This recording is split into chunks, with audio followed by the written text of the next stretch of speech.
I'll tell you. I'll tell you what will cause that. Lysergic acid diethylamide, LSD, or psilocybin, mushroom, or dimethyltryptamine. The big term for DMT. Any sort of psychoactive substance that temporarily alters the state of mind, transcends you into a place of. And this is what Einstein and Hendricks used to do a lot. They used to explore something called power hypnagogia.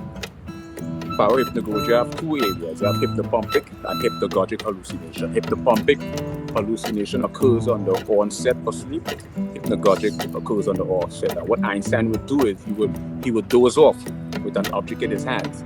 And as he's about to fall asleep, the object will drop and he will wake and remember his hallucination. Because if the brain transitions from different brain states, from the deep delta state, the theta state, back to the alpha, while it's transitioning, you may not be able to. Aren't you filming me? How's this boy? How's your boy now?